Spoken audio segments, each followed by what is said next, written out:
І тему сьогоднішню ви знаєте, і щоб довго не затягувати, відразу запрошую до слова. Є професор, you're welcome to the floor. Thank you. Thank you. I don't know if I'm going to say anything interesting at all. It's really kind of interesting. I'm going to talk, obviously, about requisites for transition to democracy. I'm going to give you some ideas, not the ideas, but just a few ideas about how we might think about that. First, let me thank you for your interest. Second, let me apologize for not being able to share these ideas with you in Ukrainian. And third, I want you to understand that I'm anxious to share these messages with you for the purpose of being constructive and supportive. But obviously, political science professors and professors generally also have the responsibility of pointing out where we think there are problems. So let me dive in by suggesting to you something about historians, journalists, and political scientists. I think the Ukraine and the United States share a challenge just at this moment in time. And let me also indicate that I've put a lot more words on the slides because it's clear to me that English may be more or less a challenge for you. So by putting a lot of the things that I'm going to say on the slides, you can either pick it up from there or pick it up from my words, and that's why so many of these slides have so many words on them. At any rate, I'm going to suggest to you that in both societies, students study history, other students study journalism, and both of those professions have the responsibility of telling the story about their societies. Journalists, of course, on a daily basis, historians with a broader perspective, bigger time frame, but I think both are challenged to tell the story, the narrative of their societies, courageously. And I think both in the United States and in Ukraine at the moment, too many of those people, historians and journalists, and perhaps political scientists, are doing the easy thing. That is, they're telling the story the way the public want to hear it. And that doesn't help very much, in my opinion. Now, the responsible, I think, and important and useful way to tell a story is with all of its blemishes, with the complexity and the awkwardness that reflects reality, the facts, the reality. Political science, I think, as a general rule, strives to do that with the thoroughness and the depth and the detail that challenges the simplicity with which many people view politics. Politics is not as simple as people would like to believe. Politics, it seems to me, effective public policy making is ultimately about compromise. And if you see compromise as the end product, what has to come before it is dialogue. But what has to come before dialogue is civility. I hope that term is meaningful to you. It means respectful conversation. And in fact, at least in the United States, and I think to some extent in Ukraine, that has become lost, in particular with our current leadership.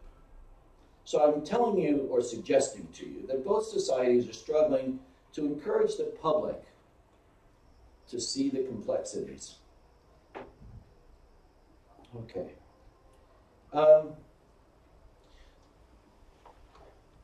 Ukraine faces a transition.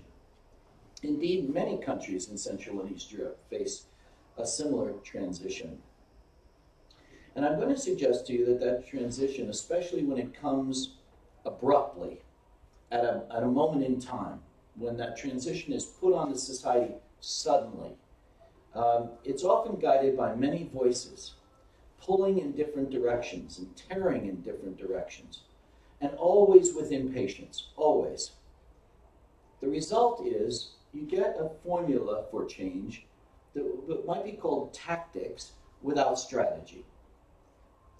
The elements for change that surface from often well-meaning people and well-meaning impulses are often disconnected. And not only disconnected one from the other, people trying to make change here and there and elsewhere, but very often at cross purposes, so they neutralize the ability to make progress. So while it's certainly true that there's no ultimate pristine strategy for democratic development, it's also true that without a broad effort to build a consensus, I'll talk more about that in a minute, a consensus from the very beginning, traction for the changes that you want to make will be lost. And I think Ukraine could easily be used as an example, one clear example of this happening. An interpretation from outside, albeit, but this seems to be the dilemma that Ukraine finds itself in. I might suggest to you for just, let's see, what did I do here? Okay. Let me share with you two key concepts. The strategy that we're talking about Ukraine needing has to be understandable by the general public, both literally and conceptually. So that the broad public have to understand what the society and the leadership are trying to do. That's one thing. The other is, it's important to realize that the strategy that you select in Ukraine need not conform to any structural model of democracy that functions someplace else. Your democracy doesn't have to mimic or mirror, some other place. Rather, what it needs to be constructed in a way that gives Ukrainians a sense that they are not buying a political technology that ignores their objectives, their values, their character, and their aspirations. This is possible and practical by embarking on a broad and inclusive dialogue about values.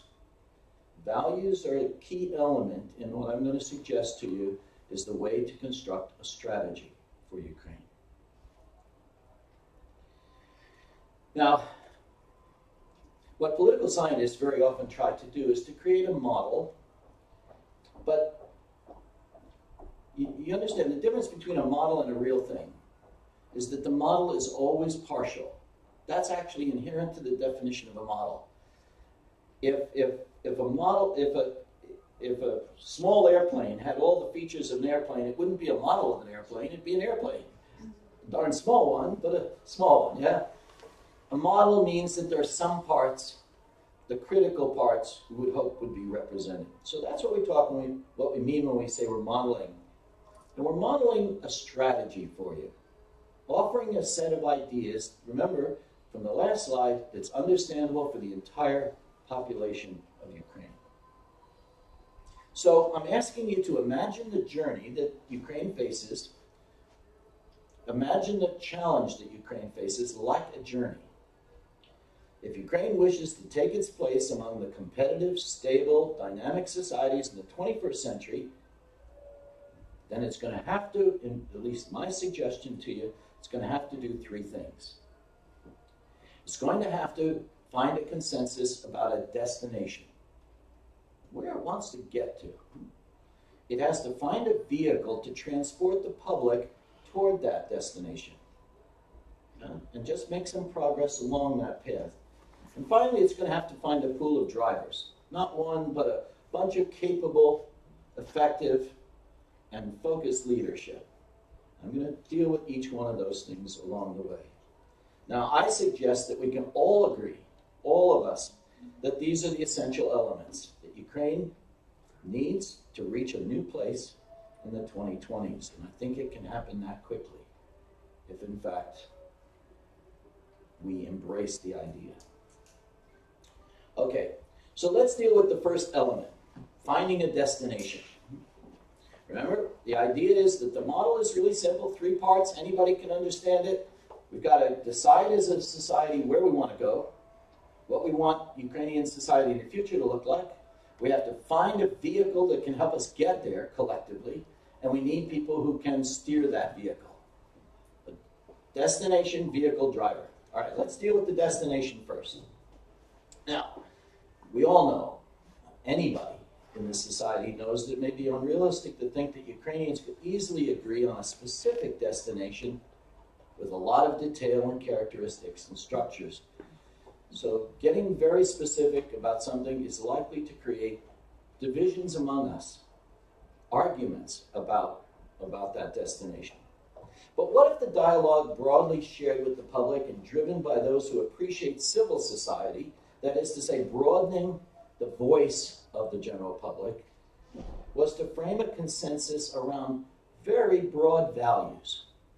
In other words, let's agree on the broadest sense about what we want policies to conform to, what we want them to address, what we want them to be bounded by. Now, these ideas don't dictate a path in particular, but they tell us something about where we want to end up. A set of ideas that don't dictate specific policies, but instead enable all of us in society to understand and judge the utility of the policies that are made along the way. Think about this like a compass.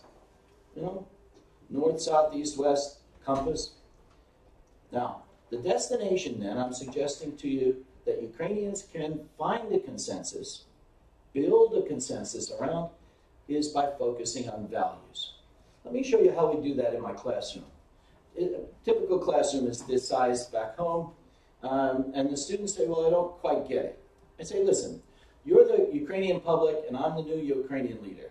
And in my head and in my heart, I want to be a democratic leader. Yeah? I mean it, genuinely. And when you say, what does that mean? I say, it means I want to genuinely take you where you want to go. My simple operational definition of democracy. Huh? And then, this is when I need your help, then I say I'm going to count to 3, and I want you to point in the direction you want me to take you. Will you help me do that? All right, so 1, 2, 3. Point for me, please. Everybody point in some direction. Come on. Okay, keep pointing. Well, hang on. That's very specific. So you look around, and what you notice is you're not all pointing in the same direction. The question is, can I be a democratic leader and take you where you want to go when some of you are pointing here, some there, and some there? The answer is no. You've left me in an impossible, untenable leadership position. I have only 2 choices. One, I could lie to you and say, most of you pointed that way. You didn't. Or I can say, in an authoritarian way, you should have pointed in that direction. That too is not very democratic. So finding a consensus about values is a critical first step to creating a strategy for the future. Now, you say, well, you all have specific ideas. We heard one here. Too specific, too much controversy. What we need to do is to find that consensus around broad values. Those are the 6 things listed there at the bottom. I wrote a book in 2007 called Democratization of the Balkans. It wasn't about Ukraine, but it was about the transitional post-communist and post-conflict societies in the Balkans. And the conclusion was that we could assess the degree to which they were making a strategy for democratic development if they embrace these 6 values. You'll notice that they're tolerance, obligation, voice, constraint, transparency, and legitimacy. I could develop each one of those for you and share with you what I think they mean, but let me just focus on the first one, which is the core idea, the core value in democracy, and that is tolerance. Yeah? In democracy, democracy doesn't compel us to like, value, promote competing ideas, groups, leaders, firms, or products. It demands that we tolerate them. In essence, to agree in advance, to coexist with such things to which others attach value. You understand? This is, in a crucial sense then, tolerance is the basis for inclusion in that destination. Just today, Ukraine decided to ban all Russian social media. Okay? And just last week, the United States and the president, Donald Trump, refused to let the American media into a meeting that he had with Russian foreign Minister Lavrov. Both of those are classic examples of intolerance. Now, you might find a rationale for those things. Certainly, Donald Trump has his own rationale for it. And there are people in Ukraine that find a rationale for this decision today. But the truth of the matter is it moves you away from a democratic model. It moves you away from the critical nature, critical reality of understanding that you can't have democracy if people begin to segregate and discriminate amongst ideas.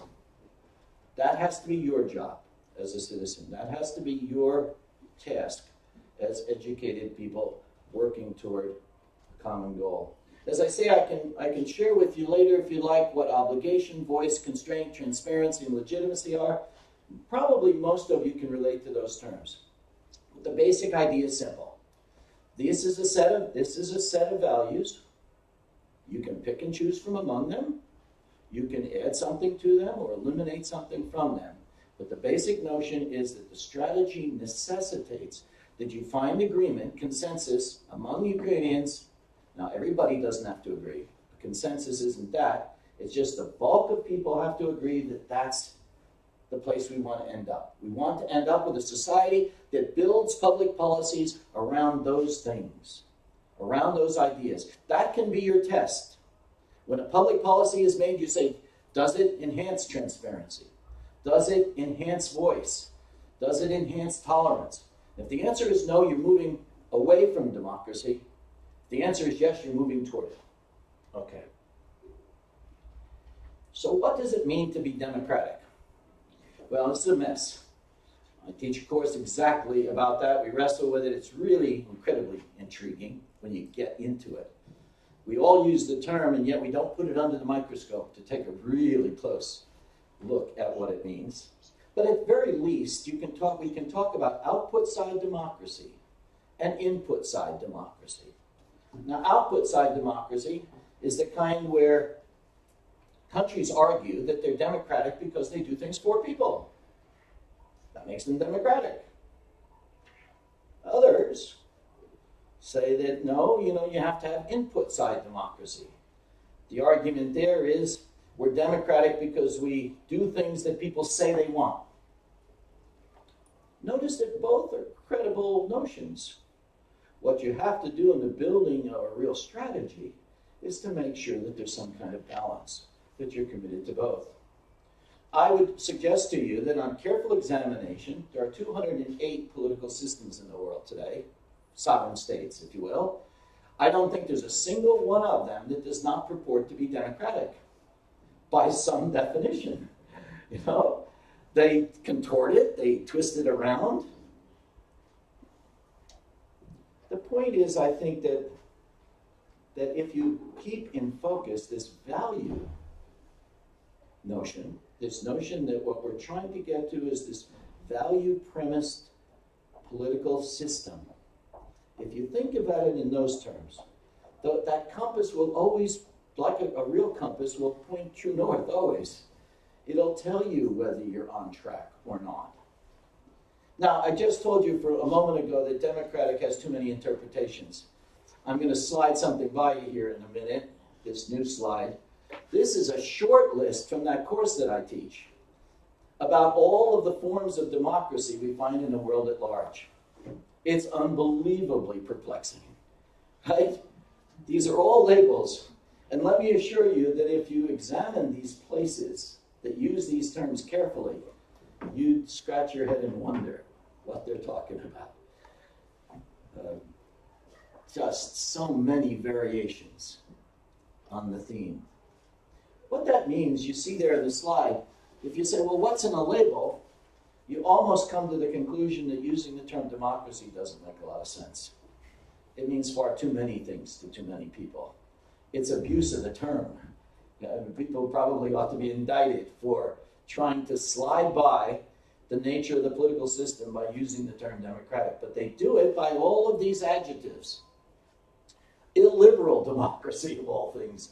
Sovereign democracy, vertical democracy, Confucian democracy. All manner of strange variations that suggests to you that the reason political systems want to use the term democracy is it's automatically legitimizing. People who don't want to think about politics simply say, well, it's democratic, it must be okay, or at least minimally okay. Don't be fooled. It is not like that. So let's move to the second task. Remember, if we could agree, if Ukrainians could agree that what they wanted was a model political system that had those values at heart. Those were the operating ideas, that every time somebody came up with a specific idea about what to do, it would be measured against those values. Yeah?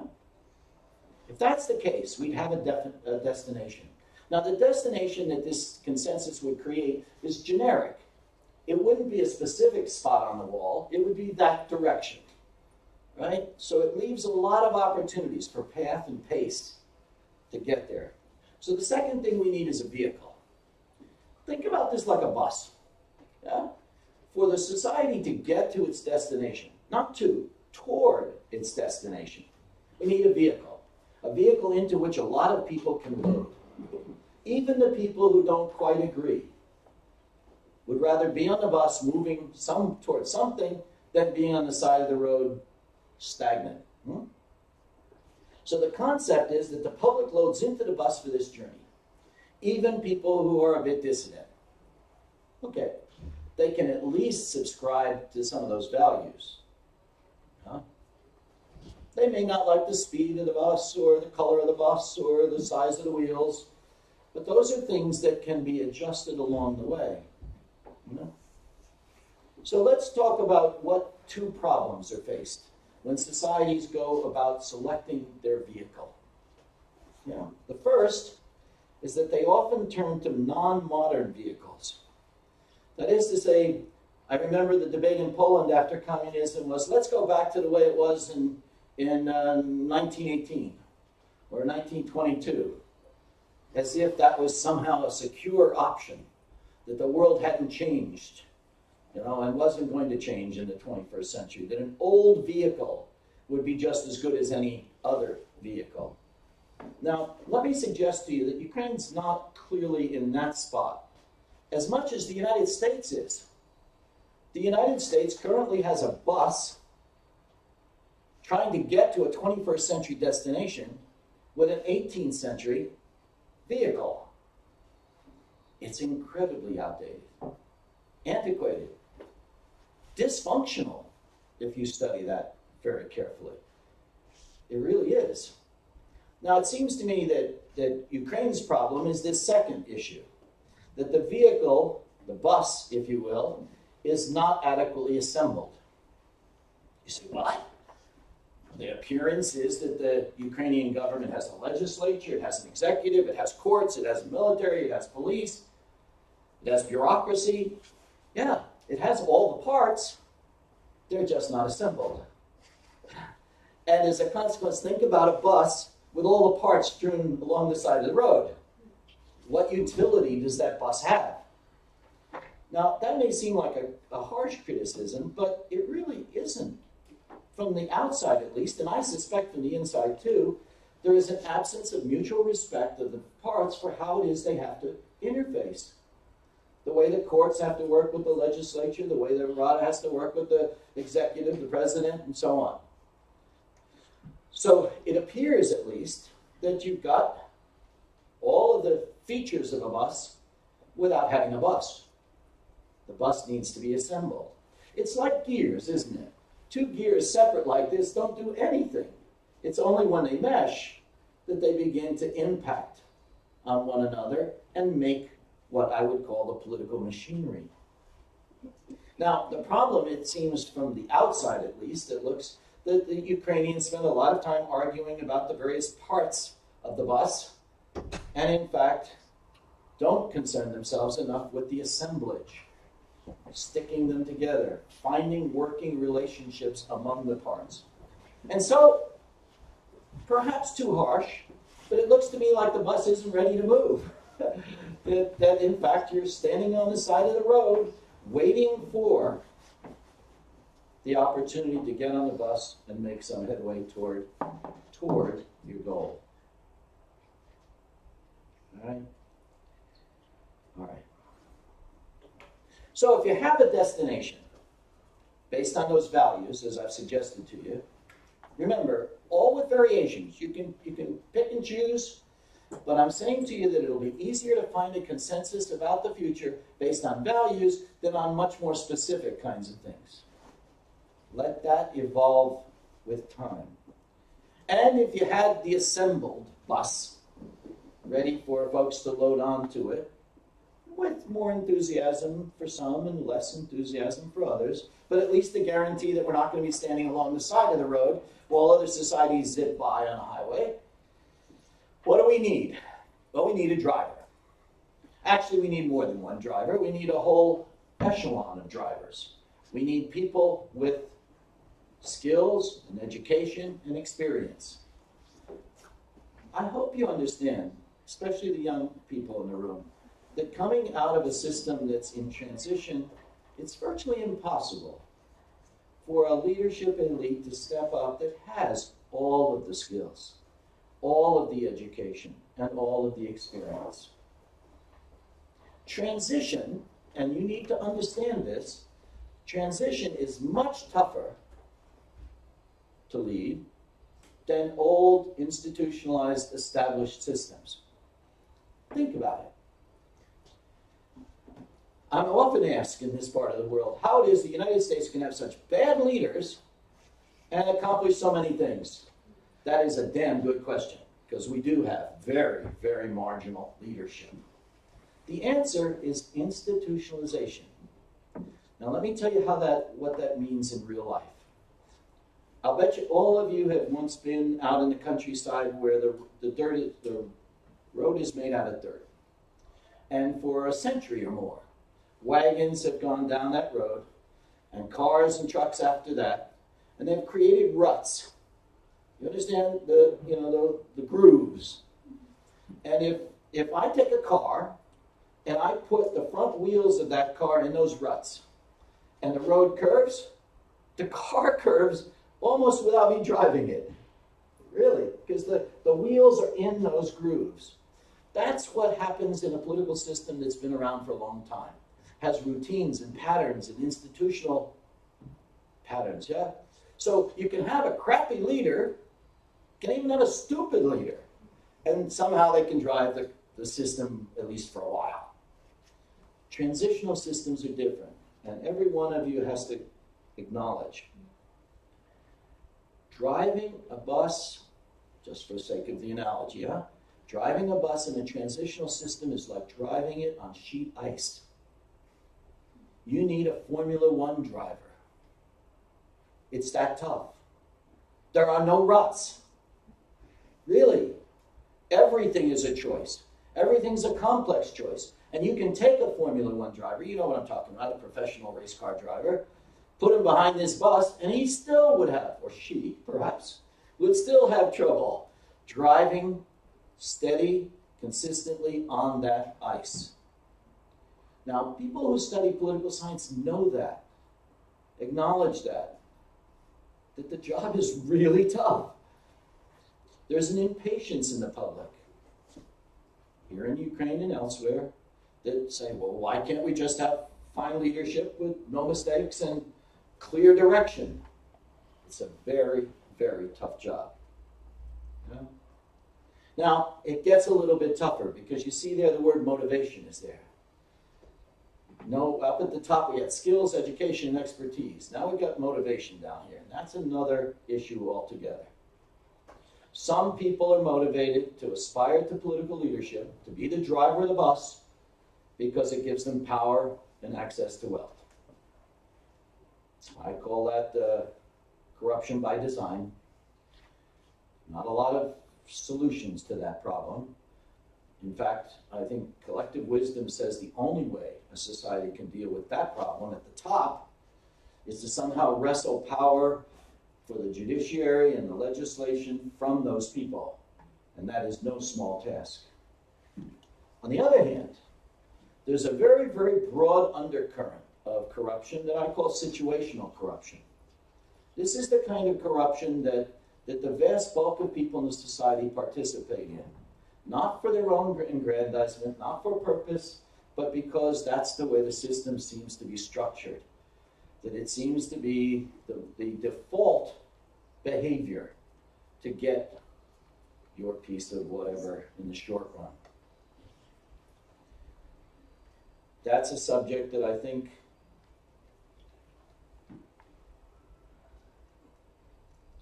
the couple of years that I've been coming here, been trying to get a handle on how to erode, how to dismantle that psychology that says that's the natural thing to do.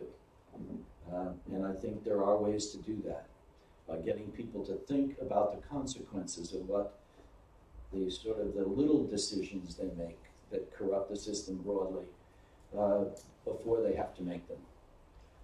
And if some of you are interested, in the past we've distributed some case studies that raise the ethics of individual decision-making in altogether awkward situations for everyday people.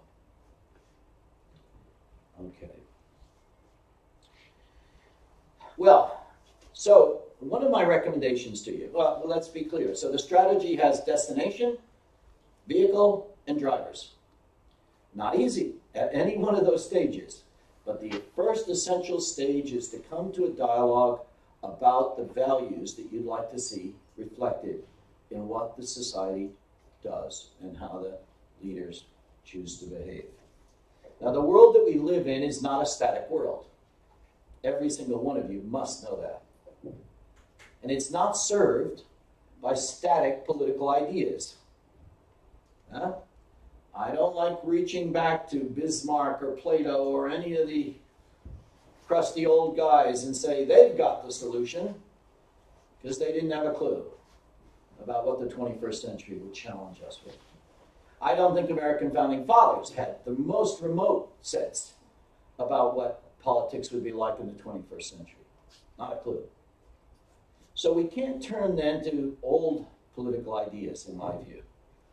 What you have to do, if you're interested in politics, is one, face forward. Invest all of your energy, this is controversial, all of your energy in solving tomorrow's problem. What does that mean?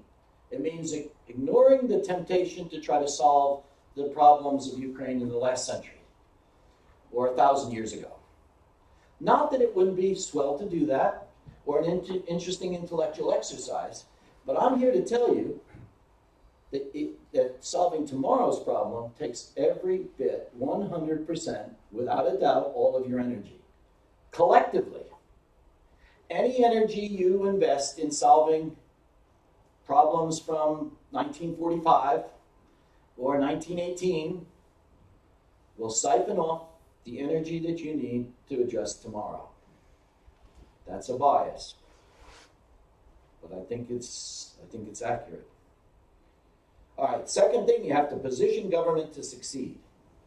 And the way you do that is by remaining open to all sorts of new political technologies. You think about technologies as the gizmo or gadget that you use every day, and those are technologies to be sure. What you're ignoring is that there are new political technologies, new political ideas, and mechanics and processes to deal with tomorrow's problems. And you, or the society, has to be open to those. We have to learn about them in university, and we need to assess them. They will come with costs and payoffs, for sure, but we need to address those.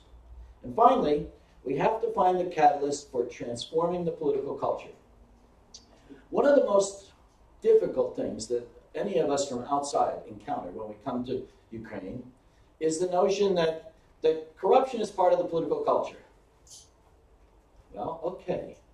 But you know, the implication is that political culture is somehow inflexible and intransigent and unfixable, and that you have to inherit it. That's the mistake. It's a gross mistake. You are the political culture. Yeah, you're the popular culture. You decide it's not going to be that way, it's not that way. You understand? There's nothing that forces you to inherit the political culture from the past. You get to redefine it. Not, of course, the high culture, the ballet, and the great musicians of the ages, but the popular culture. What's real, what's a part of who Ukrainians are and what Ukraine is what you make it. And if you choose to sit back and be passive, it continues in its old form. And if you decide to engage, it changes. You change it. Each and every one of you. Now, of course, if you want to accelerate that process, find the opinion makers. Find the changers. Find the people who the passives out there in society respect. The popular singers, the poets, anybody. The icons, the cultural icons. Get them on board, and it'll change all the more quickly. All right. So let me address, if I can, what a university needs to be.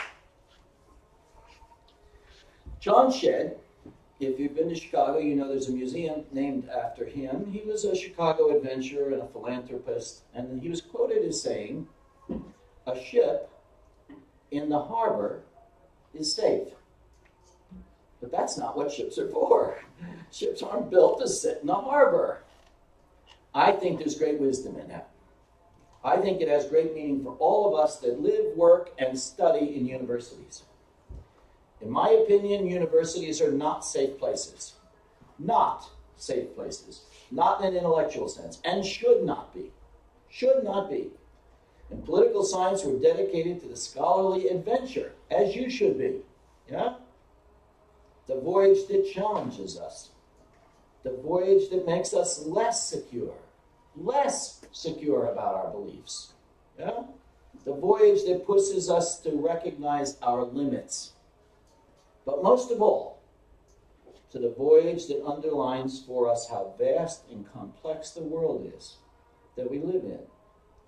Universities should compel us to recognize and know what we don't know. That would be the greatest service that a university could provide, I think, to the next generation. Let me speak, if I can, for just a minute about the new EPE program and UKU. In my sense about things, and I think in general, in the sense of those of us that watch things Ukrainian, there's a genuine opportunity around these ideas to frame the future of Ukraine. I know that sounds very sweeping and perhaps idealistic, but I think it's realistic. The task, in my mind at least, falls first on the faculty. First and foremost on the faculty. They have to embrace the challenge of teaching about the future. No academic is altogether comfortable with that, because you don't have a crystal ball, right? And yet your lives in the next 10, 15, 20 years are what matter. That's where the change is going to happen. And that's how we have to energize you. And then, if the faculty get to embrace that idea, then the onus falls on you, the students.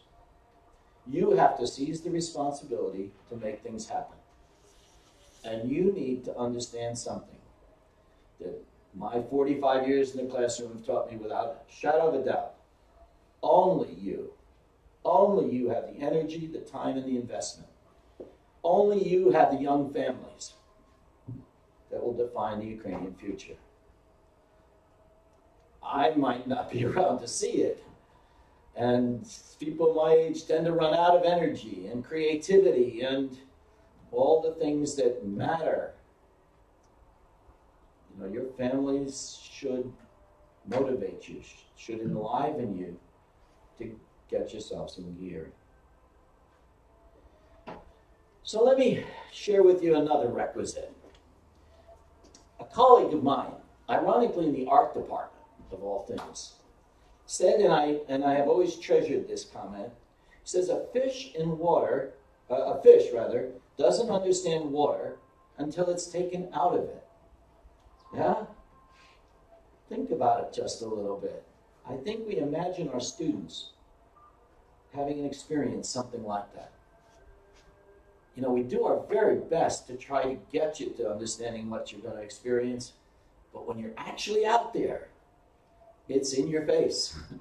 All of those realities come, tumbling down on you, and the challenges become very real. Now, I think most of us are confident that the lessons shared with you by your faculty will resonate with you more and more as you meet the challenges that lie ahead. I'm very fond of this passage by Kafka. As we face the future, and let's be clear, that's your natural focus, right? Your lives are in front of you. About that, there's no doubt. Yeah? I'm reminded of a passage that says, and I'm quoting here, by believing passionately in something that does not exist, maybe that democratic Ukraine that we passionately hope for, he says we create it. The non-existent is whatever we have not sufficiently desired. That has got to resonate with each of you. That's got to say to you, it's your job. And we're going to help you with that job. We're going to help you while you're in the university, and we're going to help you after you leave the university. I think that's the inspiration that we need our students to carry with them as you go on to change Ukraine. Or perhaps some of you things far beyond Ukrainian horizon. Not inconceivable that you'll make a change in the larger world. A couple of years ago, I was traveling in some remote part of the world, and I ran across a young man, called himself an extreme explorer. His job is to take groups of crazy people to crazy places to do crazy things. He was trekking across the Antarctica at the time, and was very fond in tough moments. To quote Henry Ford, the man who started at least mass production of automobiles. Henry Ford said, some people say they can, some people say they can't. They're both right. Thinking makes doing possible. University faculty, I think, are dedicated to the notion that studying makes doing possible. So if you guys are honest with yourself and you say you want to make change, all you have to do is say, I can do it. And you will do it. Yeah? All right. This is a list of the things I think I've said to you. Okay, just for review by way of the list, the professor's list. Right? First, I said we have to have courage when we talk about things. We have to be real, and we have to have courage. We have to have a shared model, a strategy for democratic development. We have to make value commitments. We have to say, that's what we want the society to look like. We don't have to get particular and specific. We have to say, these are the values we want to pursue as a society. We may never get there perfectly, but these are the things we want to hold up on the platform. Those values are going to be our rudder for steering what we do and our compass to make sure we stay on course. We need to create an adaptive, forward-facing political architecture. To do that, you have to think about the future. You can't think about creating a political architecture, political machinery, that's just okay for today or was good 10 years ago. You need to press the leaders to commit to those values. They don't have to do everything you think that they ought to be doing or exactly the way you think they have to do it. But if they're committed to those values, there'll be a minimum level of comfort. You need to define the commitment to input and output side democracy. The system has to give both voice to people, and it has to continue to keep in sharp focus that it needs to do more things for people than it does to people. Okay? I think we need to attack situational corruption, and what I've tried to suggest to you in the short version is that this is something that's so common in the society that common people, the general public, can do something about it by changing their behavior. I think you need to become political technophiles. You need to become lovers of new political ideas. Not to the point of not assessing them carefully, but you need to be open to them. You need to create a strategy to re-engineer the political culture. Coming out of socialism, in most of these post-socialist systems, there's a sense of a subject political culture. That means we think about government as doing stuff for us and to us on the output side. We need to start to think about creating a participant political culture, imagining yourself as the shaper and forcing the system to accommodate you with mechanisms for doing that. And finally, and I think perhaps most of all, a partnership has to be created between professors and students, between the university and the students. A partnership that persists past graduation. You need not to think that when you're handed that diploma, you're finished. You're not finished as a learner, you're not finished as a changer, and you need not be finished in your relationship with your university. The university continues to be a resource of ideas, energy, direction, and support. Now those last three things, when I put them on the list, that was the last slide. Until I looked at those last three things, and I asked myself where it is that my generation found those ideas. And when I asked the question, I actually had an answer. It turns out that back in 1961, long before your parents were born in all likelihood, there was an American president named John F. Kennedy. And he gave an inaugural speech.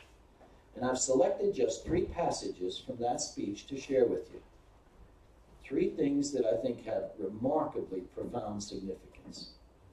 The first, you do know he was the first and only Catholic president ever in the United States of America. And the youngest, if I remember correctly. In his speech, this was long, these 3 items I plucked out of that speech. Just think about this. He said, the world is very different now. 1961. For man holds in his mortal hands the power to abolish all forms of human poverty and all forms of human life.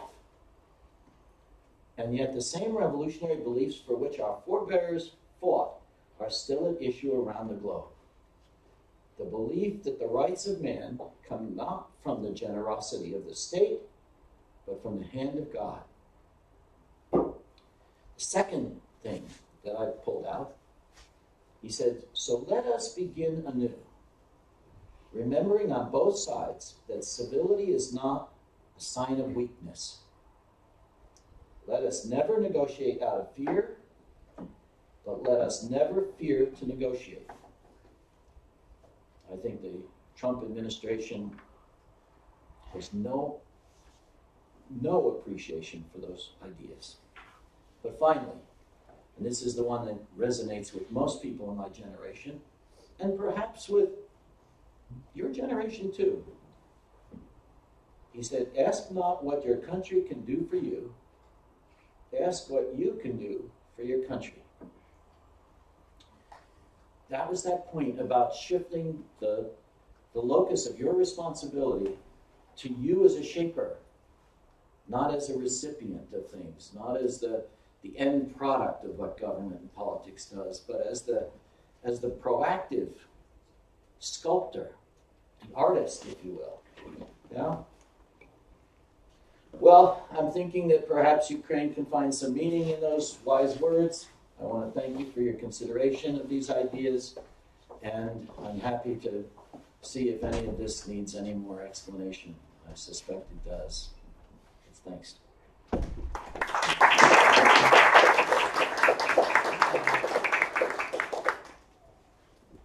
Any thoughts? Ready to get in gear? Let's go out and make change.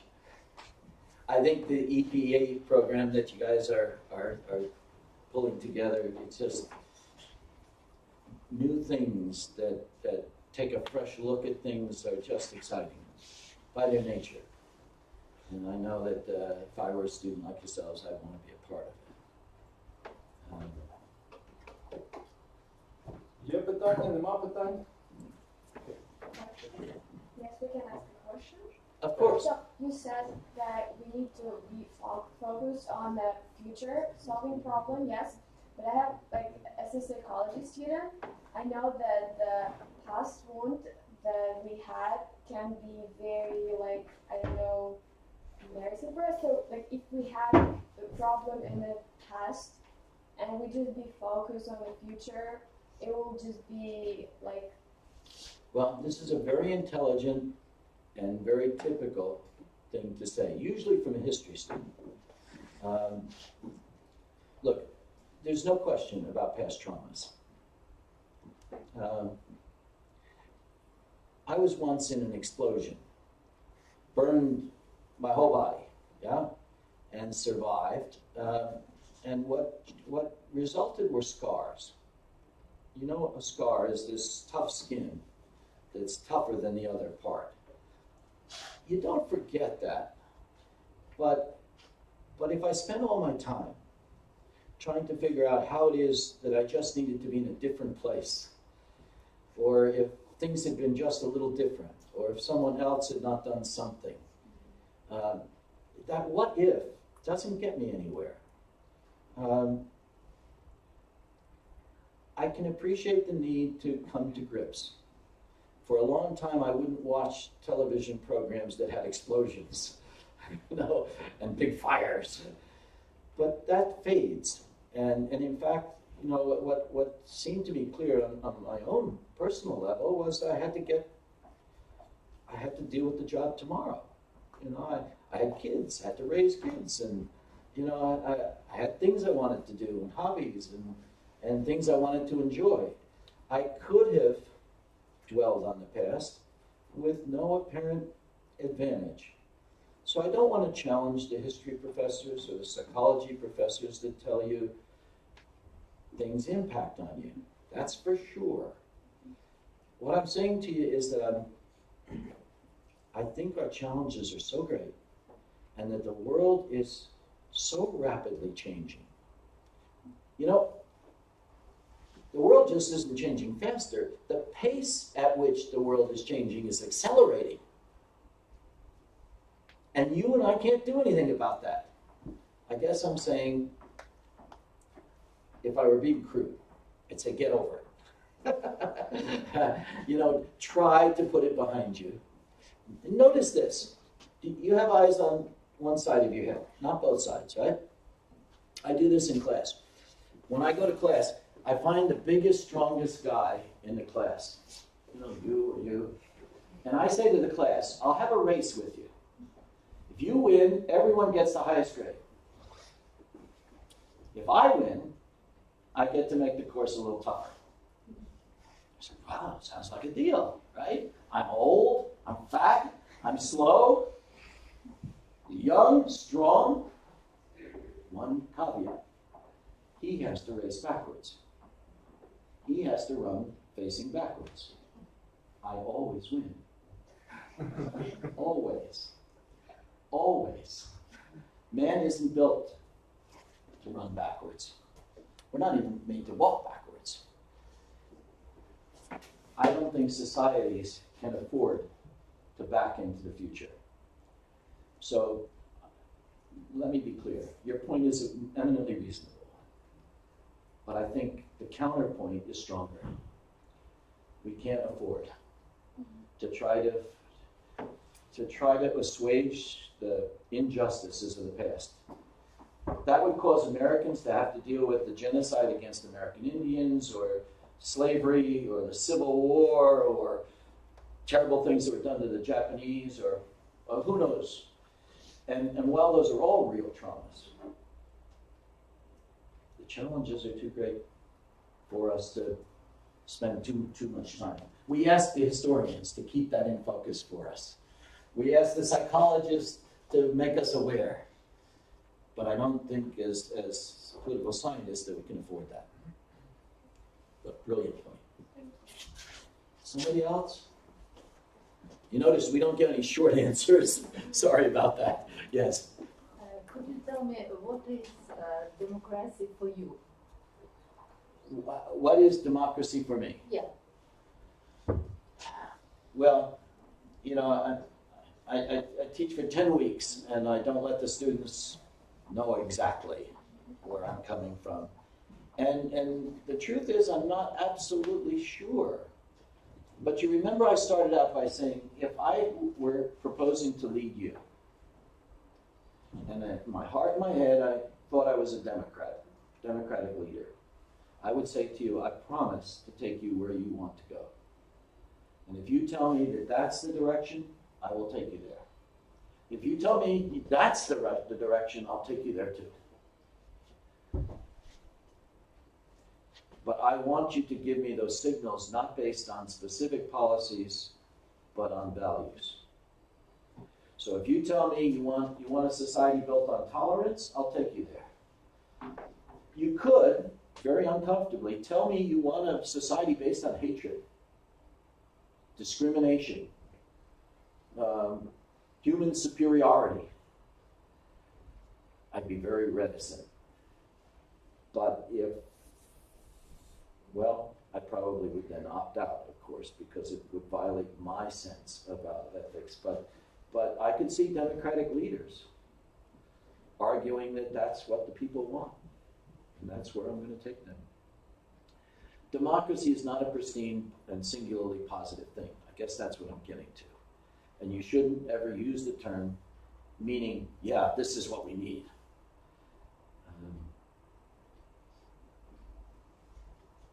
It's a dynamic human phenomenon with all the foibles and problems associated with it.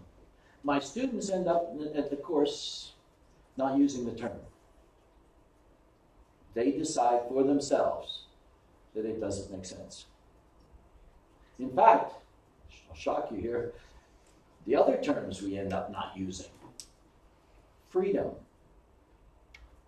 Politics is a social process involving rivalry and cooperation, culminating in the making of a decision binding on a group. You live in a community, you are not free. Justice.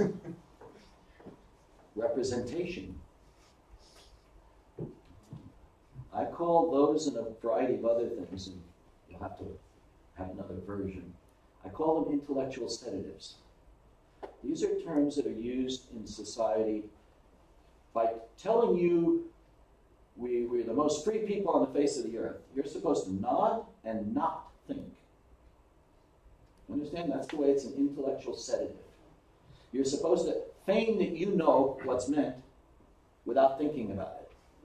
And that's what I want to do. I want to manipulate you by using these sedatives and forcing you into following my directive without reason. Yeah? Maybe that's too complex an idea. But there are intellectual sedatives, and you should decide for yourself what they are. And when somebody offers you an idea, like one of these ideas, and can't explain it, you probably have stumbled on an intellectual sedative. Freedom, if you look it up, says you're either at liberty to do whatever you want, whenever you want, or not. There's no partial freedom. There is choice. Societies differ dramatically in terms of the range of individual choice that people are given. That's what you really mean when you say freedom. You want choice. Yeah? Something to think about. Something else?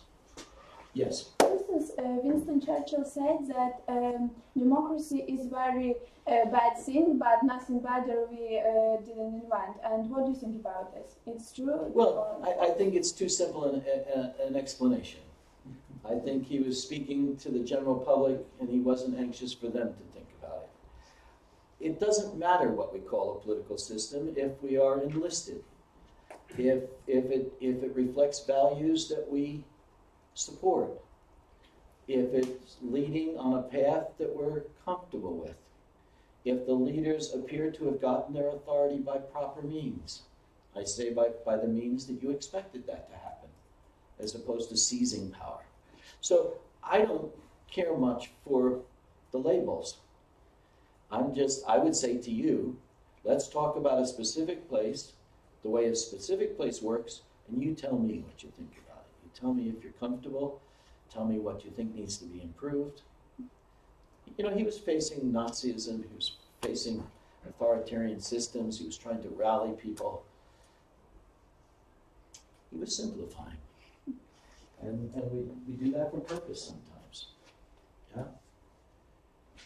Anybody? Yes. There is a good an opinion, as I know, that democracy is for an intelligent society. How do you think about it? Yeah, I don't think that's essential. I think that democracy, or what we classically call democracy, functions better as people are better educated, because they understand the complexity and the difficulty of guiding the society. So yes, in essence, but it's not exclusively for educated people. Average people, if given the opportunity in a tolerant environment where ideas flow freely, can make altogether sound, commonsensical decisions. Now, having said that, I think the current American president was elected by people less well-educated and not very thoughtful, who were thinking about their own narrow, short-term interests. And that's dismaying. Let me put it a different way. Have there been times in my career when I had doubts about the wisdom of the masses? Absolutely. I've seen public opinion manipulated in such a way that it led us not toward a constructive place. So yes, it's a problem, but I don't think that's a reason to begin to ignore segments of the population. I think that's a reason to address them in terms that they can understand. President Trump promised the coal miners that they'll be back at work, promised the people who have lost their jobs to Mexican and Chinese production that their companies will reopen. They will not. And those working class people will discover that as soon as it's apparent to them that they're still out of work or that they need to be more mobile. So in the end, it will catch up with them. He incidentally frightens me. You remember earlier on I said something about knowing what you don't know? I can tell you, this is not an emotional response. He doesn't know what he doesn't know. And as a leader of a powerful country, that's very dangerous. Last time I was here, a journalism student did an interview with me that I thought was just for a class exercise. It ended up in the Kiev Post. And I said that I didn't think Donald Trump could find Ukraine on a map. I still believe that. I would not have preferred it be in the newspaper, but it did appear there, and as soon as I got home, my colleagues had it on my office door. I should have known better. But no, it's very troubling. I think in the United States we're in for a very bad time for maybe 4 years. Although he talks about having been elected for 8 years. Maybe he hasn't read the Constitution lately, I don't know. I'm sure he hasn't, actually. Or he wouldn't be doing some of the things he's trying to do. So look, I mean, it's not just about, Ukraine's not the only place with some trauma and challenge. The United States will survive because of those ruts. Remember the institutional patterns, the sense that an awful lot of people will go along various levels of politics doing the right thing because they know that that's the right thing to do. Over 400 of the Republican foreign policy experts in the United States have signed a document saying they will not advise the president. Doing the right thing. Although that means that the foreign policy is likely to be built, I don't know, on a Ouija board or somewhere, I don't know where. it's a bad situation. Story for another time. Yes? Not such a question about corruption in Ukraine, Yeah. because it's such a complicated thing, because you told that young people can change it, yes? So Yes. to press, to authorities, so, but we have such a problem that young people and old people and all the people are the parts of corruption. Yes. No, So how to change if Yeah. No, we all are the part of this? Yeah, no, I tried to say that actually. What I call situational corruption is the kind of corruption. Let's imagine your father is the assistant mayor of the city, yeah, and he's a morally upright, ethical person. Would always like to do the right thing. The mayor comes to him and says, "We just took a census.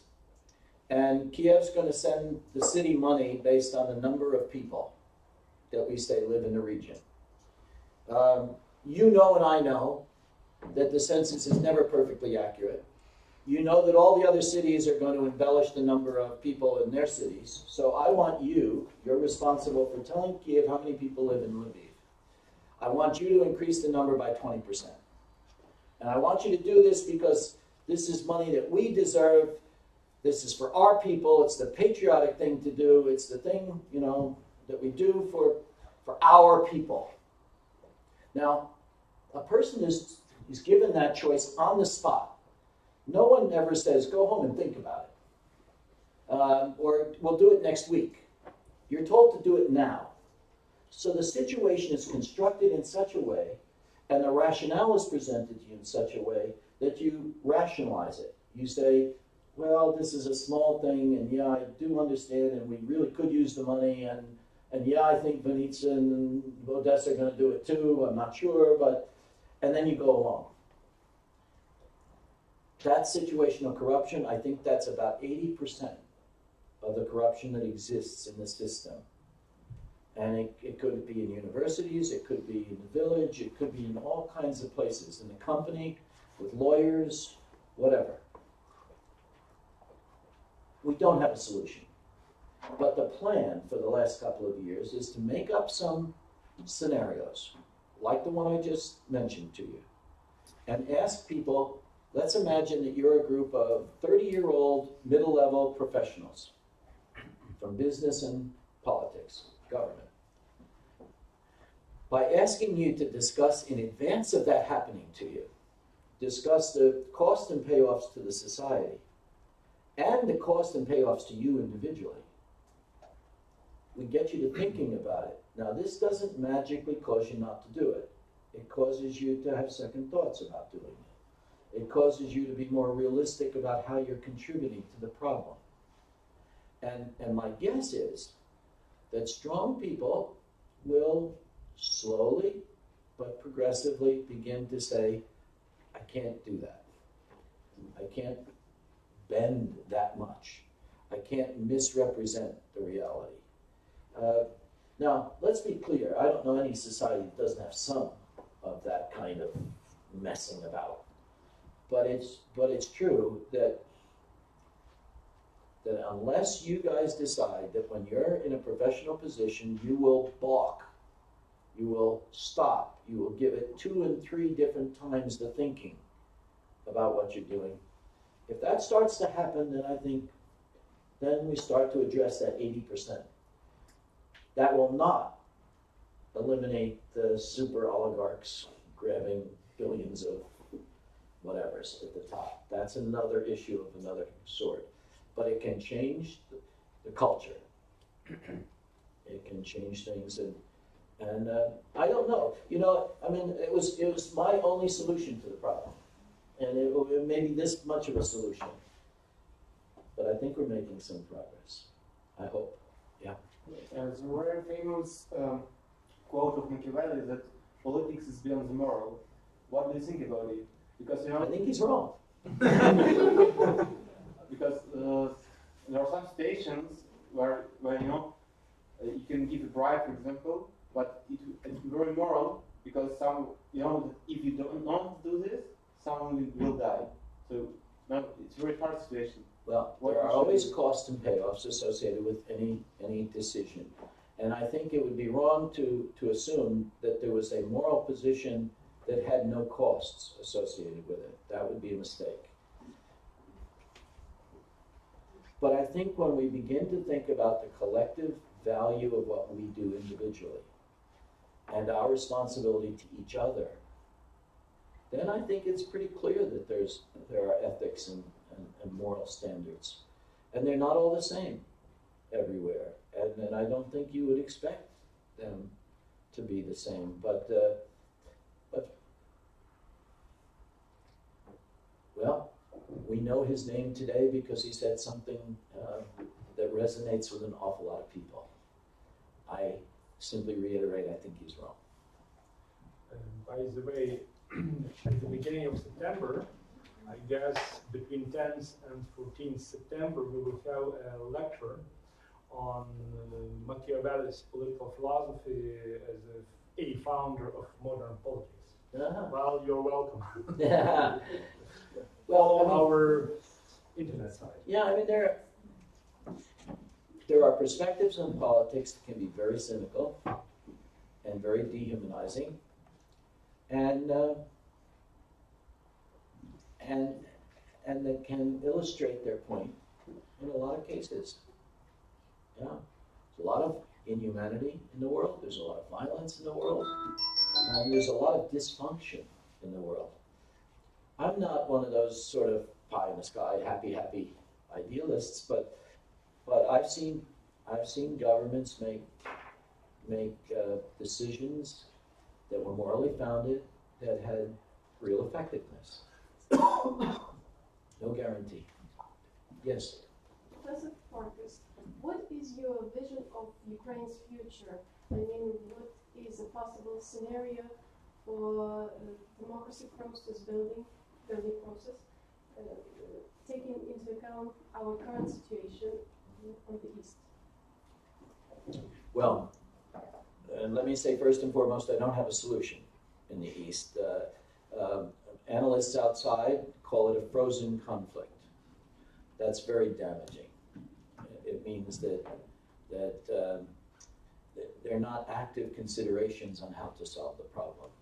It's very easy for the world to say it's frozen. That's just the way it is. And I think the world, by and large, is backing away because it doesn't have any obvious solution. I think things in Kiev are not good. And I think the primary problem is not a lack of will. People want to solve problems. But I think it's the problem that I mentioned to you with the bus. There's a lack of mutual respect for the various institutions. And you can't solve problems. Government needs to be a well-oiled machine, even when it's doing things that are not perfect. So unless the gears mesh, I don't think I've ever been in Kiev, and I've been there lots in the last 5 years. I've never been there on a day when there weren't dramatic protests in front of the parliament. And just around the corner from the parliament, let's say there's 300 people protesting in front of the parliament, and just around the corner there's 400 soldiers sitting in buses waiting to respond if the protest gets out of control. That's a disaster. That's just...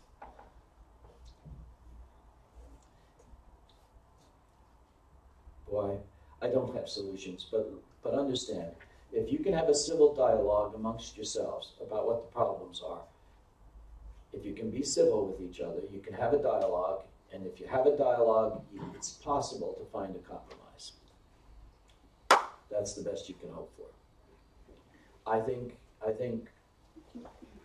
other parts of the world, like that I deal with, Bosnia, for example, or Macedonia, or Kosovo, they all expect the United States to reach out and solve their problems. And the current leadership just don't care. So I'm afraid you can't anticipate help. I do think help is warranted. I think we have a vested interest in seeing a healthy Ukraine. It's traumatic, isn't it? When a person loses an arm or leg, and to me that's what happened with Crimea and the eastern part of the country. So the country is traumatized. I get that. But you understand the people who lose an arm or a leg, some of them are pretty impressive. They get down to business and just start walking again, or start doing what they can do.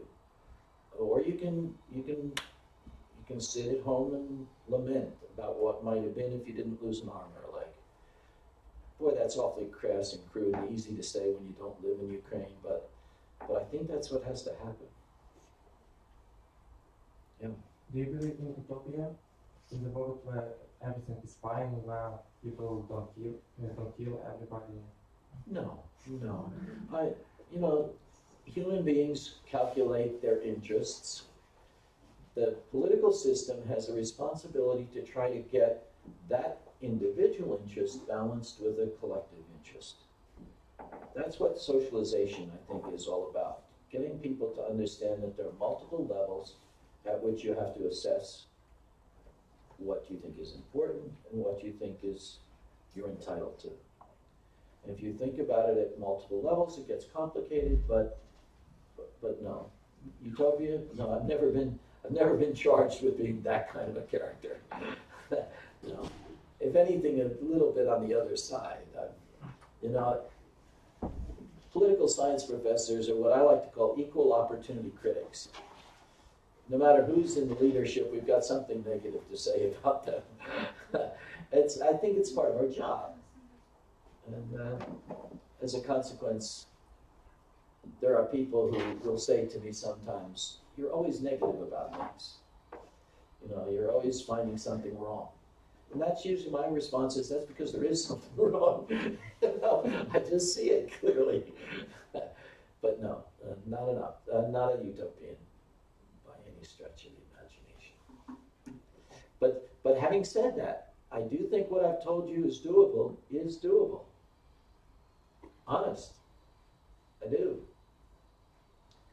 But it takes a lot of energy, a lot of effort, a lot of you who don't agree with each other to find a basis for agreement, a lot of you who don't know each other to have a dialogue, find a common set of values that you think around which you can construct a political system. Without a destination, though, can you imagine yourself as a driver, even a driver with a bus? Remember when you pointed in all those directions? I'm a great driver, I got a fabulous bus, and now you've told me you want to go all of those different places.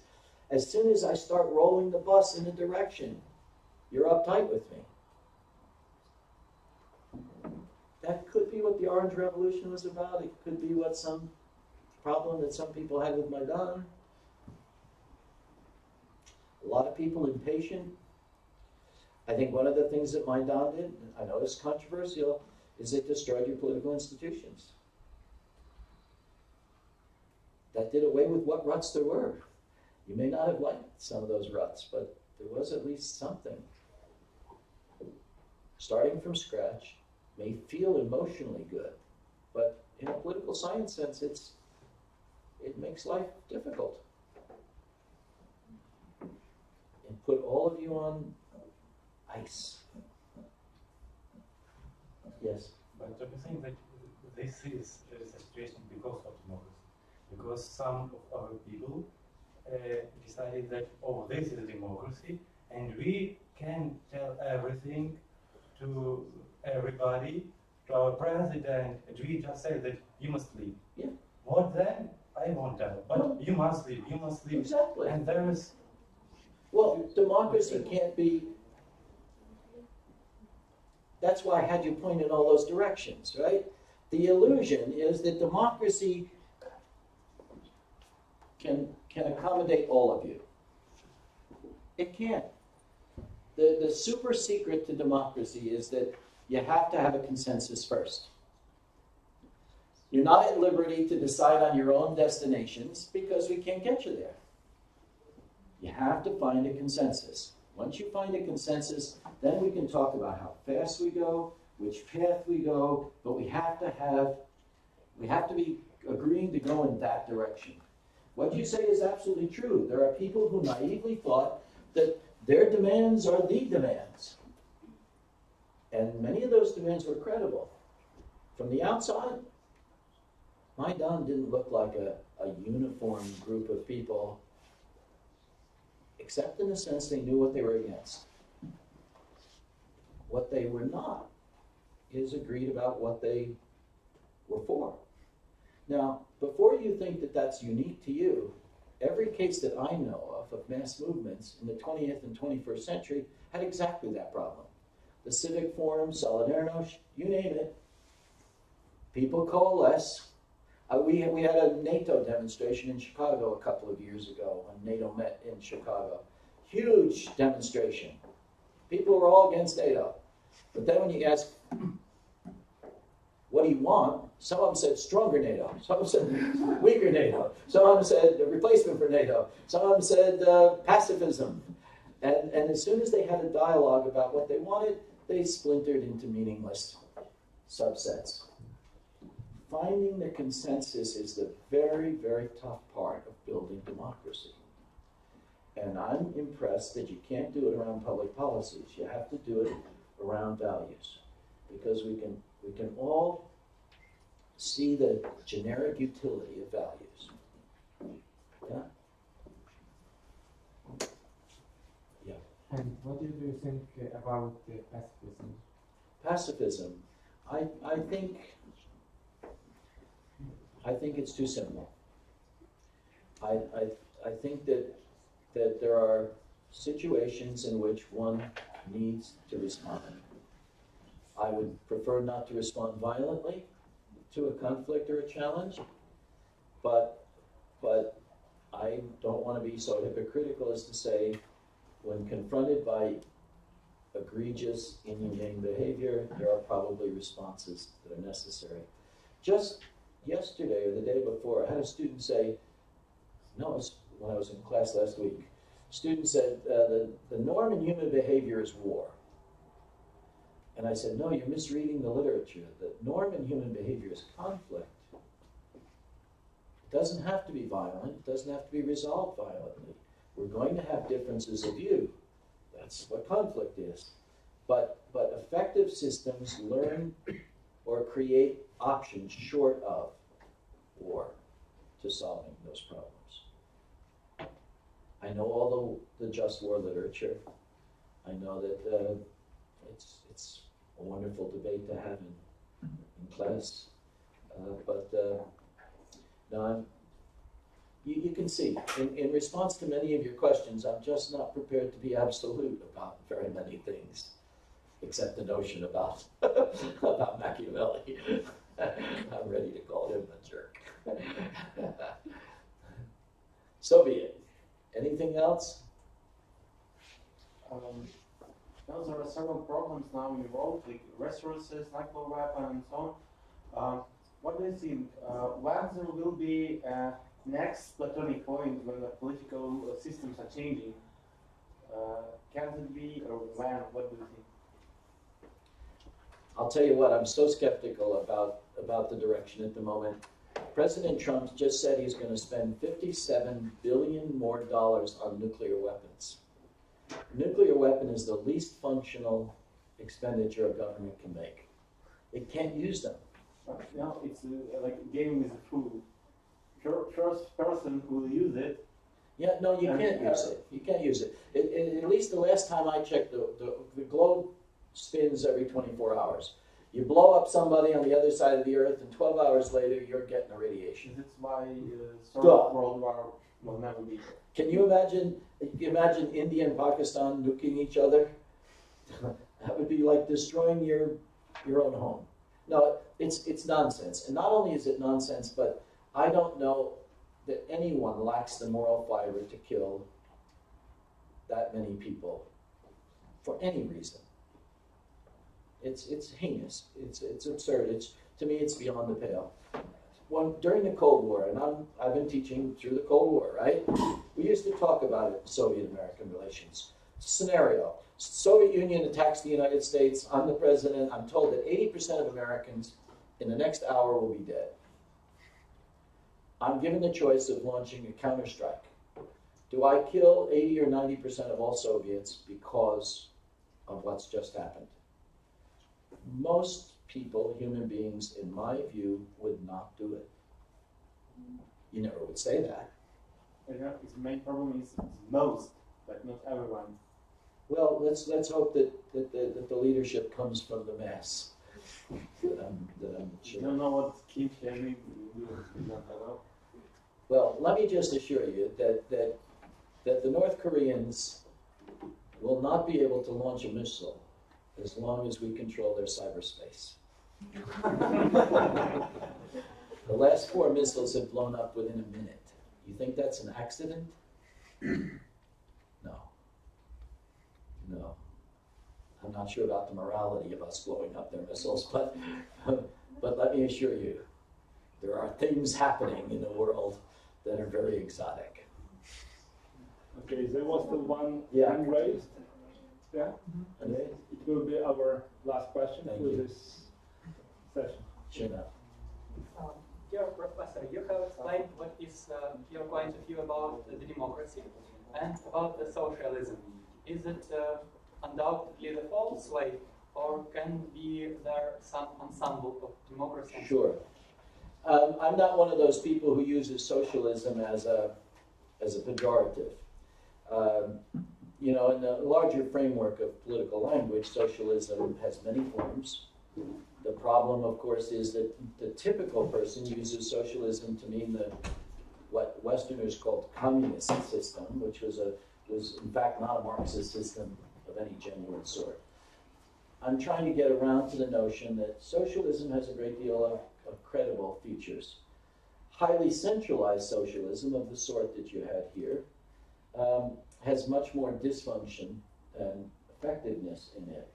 So I don't think there's a compromise between what most people call democracy and Soviet-style socialism. But if you think about intellectually what socialism can be, by all means, sure. There are people in the United States who say we have a socialist system because we have a lot of welfare programs. That's a massive expansion of the idea, but the terms are, I guess, what I said about democracy, I should say about socialism. It doesn't conjure up a common sense in our minds, so it probably shouldn't be used. If language is to communicate clearly, we probably shouldn't use terms that mean something different to 40 different people. But yes, conceptually, I think it's easy for a system to be responsive to the public and to do things for people. I could define socialism that way. I don't have a problem with it. Thank you for the question. And thank you for your patience. You guys have hung in there much longer than you probably should have. But you're trapped, right? One door. That's also a window of opportunities. Okay. Dear Professor Farkas, thank you very much that you accepted our invitation to come here with the lecture, and I thank very much to the audience that you find the time to visit us. Thank you to you all. Thank you.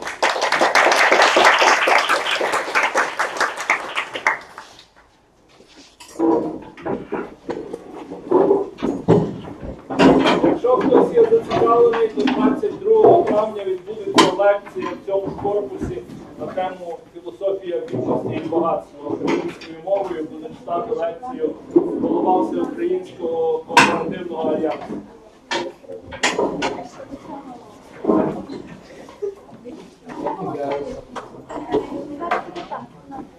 Але в мене просто цього